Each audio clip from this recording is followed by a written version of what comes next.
अक्सर लोग target set करते हैं, मेहनत भी करते हैं सफलता तक पहुंचने के लिए, लेकिन कोई सफलता पाता है, कोई वहां तक नहीं पहुंच पाता। जो नहीं पहुंच पाता उनके अंदर कोई ना कोई कमी होती है, कोई ना कोई बुराई होती होगी, जिसके कारण उनका मन भटक जाता है और वह सफलता तक नहीं पहुंचते हैं। तो ऐसे चलिए समझते हैं एक सुंदर कहानी के माध्यम से कि क्यों इंसान अक्सर सफलता तक नहीं पहुंचता है। दो संत थे, दोनों पुजारी थे, दोनों भगवान के पुजारी थे। उसमें से एक संत दिन भर पूजा करता था और दूसरा संत था, वह सुबह शाम भगवान का पूजा करता था और भगवान को भोग लगाने के बाद में वह खाना खाता था। एक दिन दोनों संत में झगड़ा हो गया कि सबसे बड़ा संत कौन है।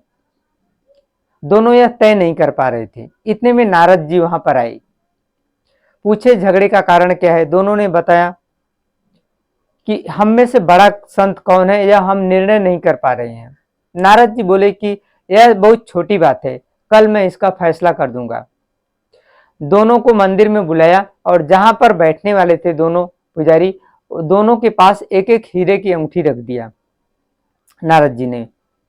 जब वहां पर पहला संत आया जो दिन भर पूजा करता था, उसने देखा वहां पर कोई नहीं है, उसके आसन के समीप एक अंगूठी है। तो अंगूठी को आसन के नीचे दबाकर वह बैठ गया, मंत्र जाप करने लगा, मंत्र का जाप करने लगा। कुछ देर बाद दूसरा संत आया, उसने भी अंगूठी देखा लेकिन उसे कोई प्रभाव नहीं पड़ा, लालच उसके मन में नहीं आया। उसने भगवान का पूजा किया और भगवान को भोग लगाया और फिर वह खाना खाने लगा। फिर नारद जी आए, पहले संत को बोले खड़ा होने के लिए।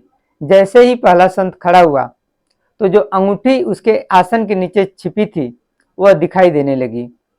नारद जी तुरंत बोले कि जो संत भोग लगाकर भगवान का वह खाना खा रहा है वह संत बड़ा है।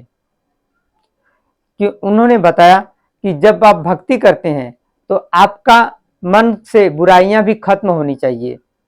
सिर्फ मन भक्ति पर लगा रहेगा तभी भगवान की कृपा मिलेगी। इसी तरह जो कोई भी टारगेट सेट करता है उसमें कोई बुराई रहेगी तो मन वहां पर भटकता रहेगा, तो फिर वह सफलता तक नहीं पहुंचता है। तो आप अगर कोई टारगेट लक्ष्य सेट करते हैं तो सारा फोकस अपने लक्ष्य पर रखिए, तभी आपको सफलता मिलेगी।